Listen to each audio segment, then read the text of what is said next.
Let's talk herd. I do these herd assisted healings since Nice. actually it started happening since my sister had a really bad accident and things were all kind of shifted quite a lot. Just yeah, and this just kind of came, this was a kind of gift that came through it, and it's almost like being an interpreter for the herd. And I think it was the herd, they were ready to do this.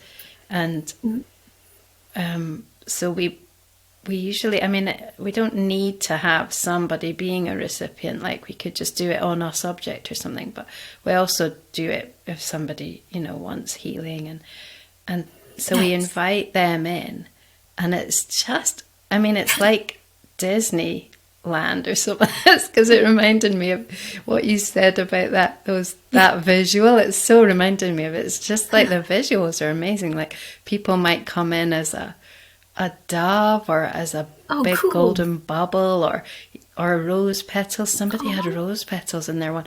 It's kind of metaphorical, like if you added it all together, like it's really beautiful how it works, because it all makes sense for their life and how they're doing. And but we don't really need to go into it in those terms. It's like, and the horses are like creator, like these, how do I describe it? It's like they're working on the energy in different ways, like it's almost like a sort of factory, and they create these different mediums and liquids to put people in, or some part of people in, and it's like they're exposing photos, like there's all kind, and they use pressure a lot, like they'll, oh god, how do I describe it, like they use they'll make a vortex in the herd of energy and all of them will be joining into this, and they're like pressurizing something, like a pattern in someone, but it's always, what is so amazing about it is it's always totally different and unique every time. And I don't do it all the time. It's something that just, we just let it happen when it happens. But it's so different, and each horse might all work together as a herd, or they might be like individual, and sometimes they take on these. Like one of them, a little dark gelding that I've got, he's like the wise old man of the herd, and he will become this American Indian being. And then there's Marie, I call her the unicorn because she's like a white mare. She looks just like a unicorn, but without her, she doesn't put her horn on in the daytime, and she turns into this. I'm sure you can see it all the time though. Yeah, but she's like this wise, ancient, like almost like a witch from a different, it sounds totally crazy, but from a different realm, like from sometimes I feel them climbing up the dimensions, and it's just, it is amazing. And it really is real. It is real, because you could say, well, you're just making it all up in your head because you've got there's the only proof in a way is the fact that they would move around, like there is a lot of collaboration, like in nature, like things happen, and like wind, sometimes wind just blows up, or sometimes the whole herd will just like run away or come back or do something really strange, and there's that sometimes. But other than that, it is just, you just have to be connected into it. I love that. I got the word energetic integrators. Yes. I don't know if that resonates with you. Oh, yeah, definitely. That comes up a lot. And I saw them as if they're in potions class at Hogwarts. Yeah, that's it. That's what it's like. Yeah. That's so funny that you say integrating, because I always think that word. I love that so much. Yeah. So when you do a session with someone, how much kind of action is there, or how much are you talking, or is it different every time? It's different, just like any other. So session meaning a remote riding lesson, is that what you mean? Well, do you do that as well? Yeah, so I have so many things. I have hypnotherapy sessions. Oh, wow. I do rapid transformational therapy. I'm a practitioner in that. And that's, totally empowering, changing your thoughts. And that's just recently, I did that this year, and I've since done 70 sessions for people remotely. That's been profound. And I'm so grateful I can offer that. Yeah. So that's the one session that is definitely huge. But I've been teaching, of course, riding lessons since 2000, but I've been doing remote lessons the past few years, even before COVID, because when I hurt my leg, I had to figure out a way to teach. So I teach them via Zoom, and they wear a little speaker, a little Bluetooth speaker on them. So it's like I'm right next to them in the arena. And then we basically just go with, how are you feeling? What are your goals? What are your horse's goals? And then it changes moment by moment. You keep checking in. How does this feel to you? How does this feel to your horse? And we just keep going. I don't micromanage. I suggest, I guide, I give guidance, I make little adjustments for them, and then it just flows. It's really fun. Wow. Yeah. So are you teaching like posture, or is it more, or is it a bit of everything? It's just like what comes to you? Oh, yes. We're still working on, basically dressage basics. Yeah. So I'll make sure that they're in alignment. I draw a lot of my teaching from Centered Riding by Sally Swift. Yes, yeah. And I do a lot of just really basic balance, good riding, and making sure the horse is moving in a beautiful way and in a happy way, and not feeling restricted. And, challenge a little bit and then come back to the comfort zone. Challenge a little bit, come back to the comfort zone. And then the horse feels proud of themselves that they did it. So it's pretty fun. That's so cool. Yeah. And are there times when the horse just comes out with something that's really wow, phenomenal? Like, can you remember a time when that happened, or is it quite common? Oh, they'll often offer things. So they'll start going, and then all of a sudden they start. I remember one time my client couldn't get out of her head, so I literally just started playing one of their favorite songs that I knew about, and I played it for them. And next thing you know, they're doing these gorgeous canter transitions back and forth. And I didn't ask, and I'm just watching, and I'm going, this is pretty cool. And she was like, I just felt free, and he told me this is what he wanted. And I'm like, right on. That's amazing. So that you just have to allow for that spontaneity, Yeah. And do you ever, like, it came into my mind there when you said that, do you ever feel like you are feeling something from the horse that the rider's maybe not aware of, or do you try and keep it that it's like their dialogue? Oh yeah, and that's actually one of the first things I'll say is like I'll get sensing. I'll tune into the horse as well, and I'll feel what they're feeling. Of course, I always want to make sure that the owner is feeling it first, and then I say, hey, do you happen to notice this? And so I approach it that way. So I don't say, hey, your horse just told me. I'll say, what do you think about this? So that way it becomes a little bit more diplomatic. He can say, I did get a degree in international studies, so but diplomacy is one of my strong suits, and that's one of my clients is always checking in with me. How should I approach this with my client? Why don't we try this approach? So it makes me happy that I can relate to the humans and the horses in such beautiful ways. I feel really grateful that I can do that, Yeah. Because a lot of horse people are cool with horses, but really not so good with humans. So, yeah.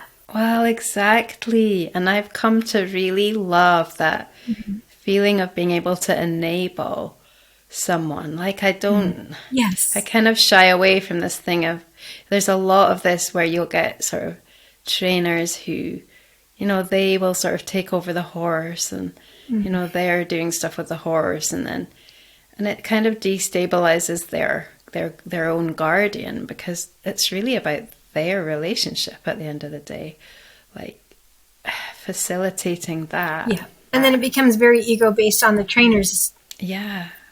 Yeah, exactly. Because sometimes I remember once we had a lovely older couple come from Canada to have a lesson, to have a series of lessons because it was in the hope that they would be allowed to ride their horse because their trainer said they weren't good enough. And it just felt like really like unbalanced, you know? I mean, I suppose it depends why you want to have a horse. Yeah. I have a lot of clients that come to me because of that situation, and I help them negotiate situations with their current trainers. So part of me feels like I'm there to help them voice their opinion in a kind way. Yeah. And either cut ties with the trainer or change the relationship with the trainer to where everyone's benefiting. And that's a huge thing because the horse world is traditionally very one-sided. Like the trainer says it, you just got to do it. But it's like, hey, my intuition says something, my horse says something else. Yeah. Let's take a time out, figure this out. So I teach people about that. Yeah, because that really challenges the whole. Oh yeah. That it does really. I think it's so important what you're doing, like this whole thing of encouraging people to find their inner guidance. Because especially now with so much social media and so many opinions. Yes. Like the opinions, and you just get, you wouldn't know where to start if you didn't have your own sense of yourself. And yes, yeah, I think it's really valuable that. Thank you. I get so excited when I have beginner riders or like beginner horse owners, and they're like looking at all these different things. And I'm like, okay, so you want to get your basics down so you're safe, but then we're going to teach you how to really check in and make sure it feels good. And it doesn't matter if you don't have the skills yet. You just have to make sure it feels good to you. If it doesn't feel right, just say it out loud, and then your instructor will help adjust. If they don't adjust, find another instructor. It's as simple as that is what it comes down to. Yeah. No, it really is. Because if they don't have that confidence, then they can't have a relationship. So, yeah, there's not really much point in having a horse if you're not able to actually engage with them and work with them. Yeah, that makes me sad when that happens. And I've seen it often. Yeah. I did a clinic in Texas actually quite a while ago now. And it was really... What part of Texas? It was... Oh my God, here comes my geography. That's terrible. It's near Corpus Christi. It's a lovely... she's such a lovely person. She has a huge ranch with like 40 horses, and it's just an amazing indoor school. And we just did this lovely clinic where we were mostly just connecting with the horses. So we had 3 days where the first one we were connecting with the horses. So it was like listening to them, and I think they were loose. And then the second day, it was more the other, like we were connecting with them. So we would sort of work with them with, on head collars or whatever and riding. And but this little girl, she was so sweet, and she just had it. I can't really remember the details of it now. Her mare was really excitable, and she'd always, that was what it was now. She'd ridden her. She would get on her when she was ridden, but she'd never tacked her up herself. And she'd never done anything on the ground with her, like actually like being able to lead her or just connect with her and engage with her. And it was just such a blossoming. It was so beautiful. And I remember that, I think it was her dad who said that she had like that night. She was so inspired, and she was all like excited about what she was going to do with her, and it was just like a whole new chapter for her. But it really surprised me that she'd never, like, someone had got the pony ready for her, and she'd always just got on her and done things on her back. But that's kind of like, I think that's what inspired me to do this dialogue that I've been doing with my herd, because there can be a real like barrier or like a division between like what's on the ground, what happens on the ground, and then when you get on a horse. And I wanted to break like that wall down so that it was all like rolling into one, it's not like, because a lot of people nowadays, they get on and they ride, but there's not really that much interaction actually on the ground with our horses. So yeah, do you come across that at all? Oh, yes. Well, actually, my first teaching job, official one, I mean, I taught at that camp, like I mentioned, and it was similar there. They didn't really get the horses ready. We did. But in New York City, so it was at the Chelsea Piers Equestrian Center, and there was a huge indoor arena, and all the horses were in stalls in the back. And they did have an outdoor arena, so they got turned out here and there. But the liability was such that they wouldn't allow anyone back there. So I would meet the student with the horse fully tacked up that was brought out by the groom.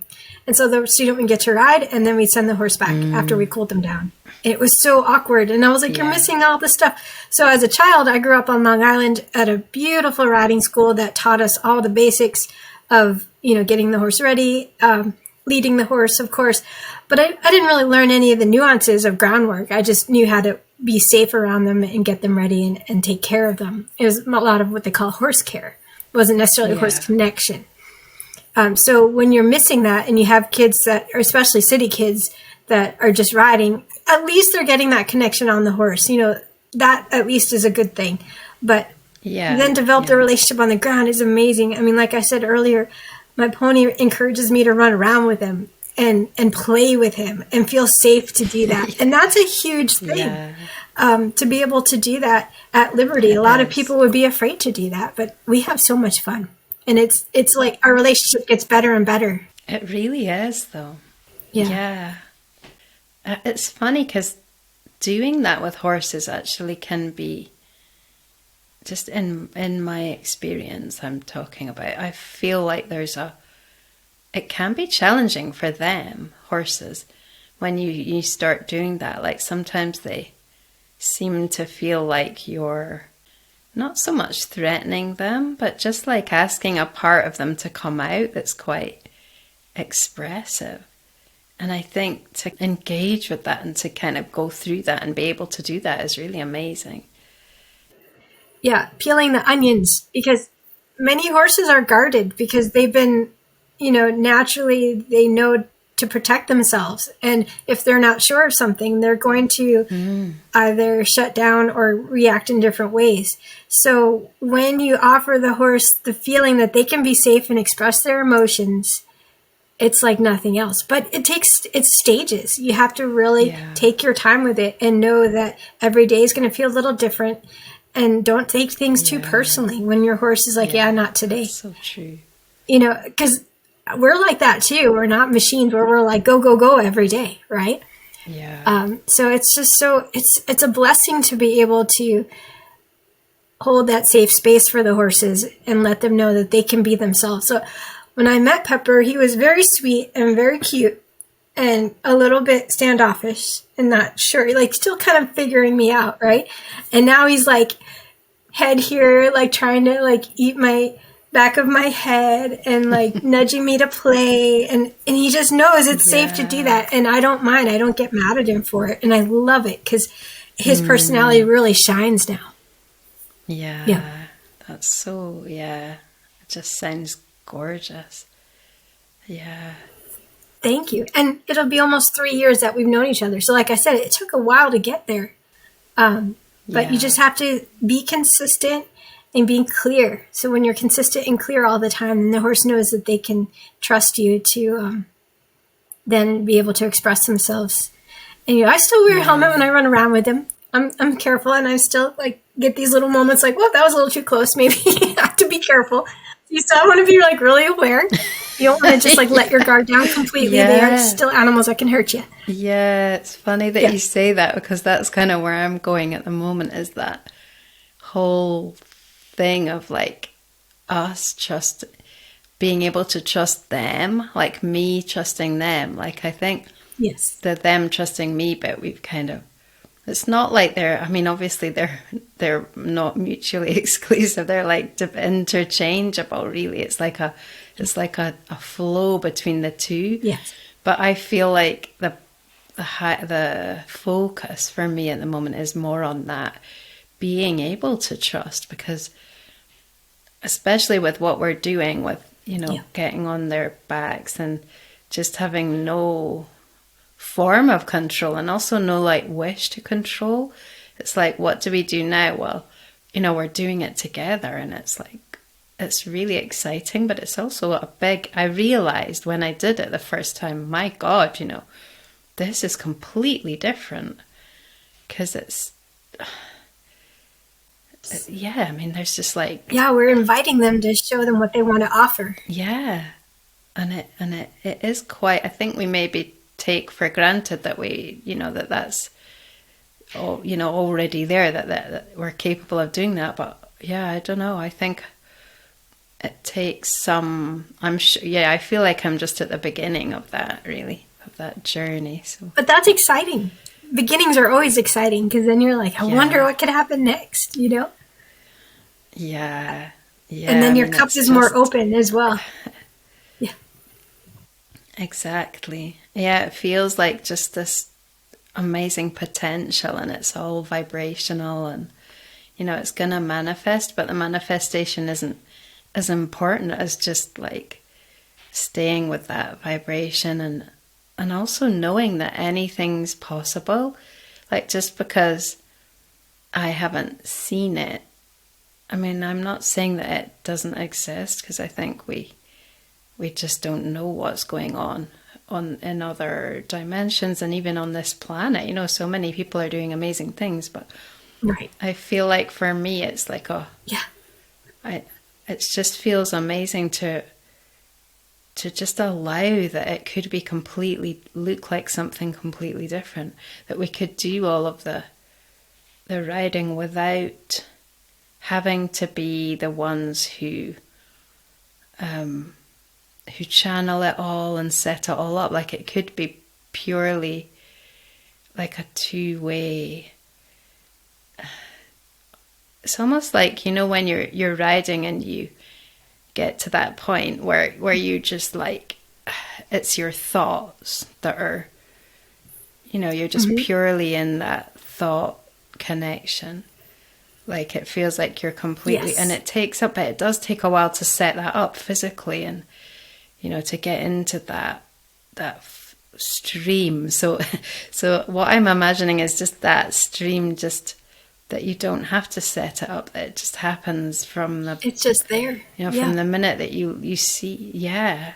Just, it's always like, because I feel it all the time now. Like, I tune into it all the time, just being around them. It's the same energy, and so it's really exciting to sort of just allow that to unfold and see what happens. That's the most beautiful part, is being open to what will show up. Yeah. And not expecting anything, and then you get the most beautiful surprises. So yeah, exactly. Yeah, because like you said before, if you're too stuck in the conditioning, then you don't allow that. We're always, at every moment is like the cutting edge, isn't it? It doesn't have to. Yes. It can be something completely new. Yeah, and I was just thinking about that recently. Like, what if everything could be easier? What if things could get even better? Like, oh my gosh, how cool would that be? So already things are really awesome right now, and I'm so grateful I've gotten to this point. But then it's like my energy is like trying to show me it could be even better. And I'm like, oh, it's like giving me permission to dream bigger, And I think it's so important if we all just think about giving ourselves permission. Yeah. To say, what if things could be freaking awesome? And step into that, Yeah, that is so true. Yeah. Yeah, that's really true. And what is that? Can you describe what that is for you? Or is it still like oh, no, I have a very clear vision. In vibration. I've been visualizing, and I tap into it, and it makes me teary-eyed every time I think about it. But I do a lot of creative visualization, and I focus on what I would like to feel and how I want to make more impact in the world. But my big vision is to have a large facility that will be able to bring in working students that can get certified under my instruction, under Inspired Riding. And then I would like to create a summer camp for foster children to come in and learn this connection, learn how to have this power within, connect with horses, whether on the ground or riding, and then really ask the horse if they're ready for a ride. So it's not just traditional, hey, you're just going to learn to ride. No, you're really going to connect and develop a relationship. And then I'll have these instructors that are learning my method teach these kids. And this is just one aspect of the big dream. And every time I tune into it, I get these waves of gratitude and excitement. That's amazing. And I know it's going to happen for you. Thank you. But it makes me think of something. Yeah. I was thinking of exactly this when I was walking the dogs this morning, and it's something that like I do know, but it just, when you just think of something again and it's even clearer, and that it really is about being in that energy of having, of the positive of the dream, and that's what creates the dream. So it's like there's on an energy level, there's not much difference between your dreams of the dream and the dream itself. And so it's all about not getting into the lack place, because in the lack place there's nothing but more lack. And I think it's so helpful. Yeah, and if you go back to that idea with the strings, you can imagine you're harmonizing with your future successful self, pluck that string, and then let that vibration raise inside your essence, and then stick with that energy and carry that through. And then it's like sound vibration, and then all the other noise gets quieter and goes in the background. Exactly. It makes perfect sense when you think about energy itself and how energy works. Like it's the resonance. So if you're singing that song or kind of feeling that vibration, then it has to happen. It has to come into the physical reality. And I think the way that it comes in is really... And music's designed to tap into our emotions. Yeah, exactly. Yeah. And it's so beautiful just watching it come in. And the horses love it. It's really funny. I'll play certain songs for Pepper, and he really picks up his energy. Like, this is my song. It's so cute. So funny. I love that. It is funny how animals love music, isn't it? Yeah. Yeah, they get it. They do. Yep.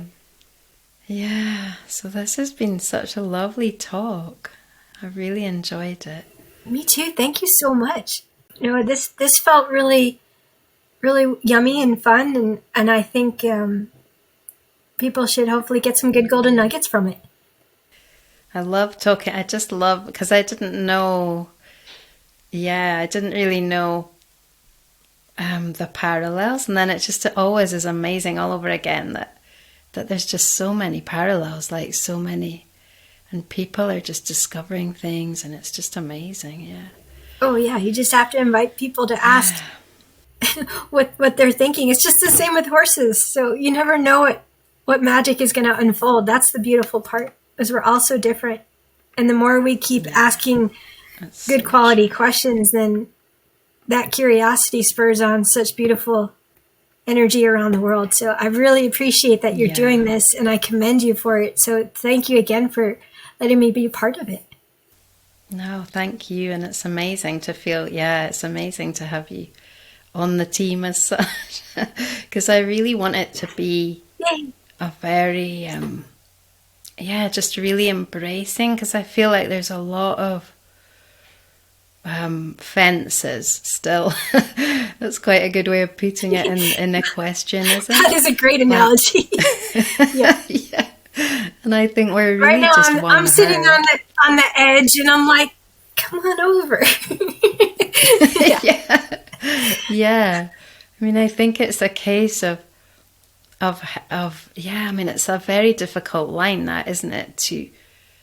To not get into, you have to do it this way, and that, because it's such an easy channel to slip into again, is the divisiveness one, where it's like this, it's not like that, and you're not doing it right, and you shouldn't be doing this. And so, that's what I really want to create, is a feeling of like a resonance of the inner guidance, that we're all a note in the orchestra, and we're all offering something that's really unique and valuable, and it's and everyone has that ability. I absolutely love that analogy. A note in the orchestra. Yep. Yeah. Wow. Beautiful.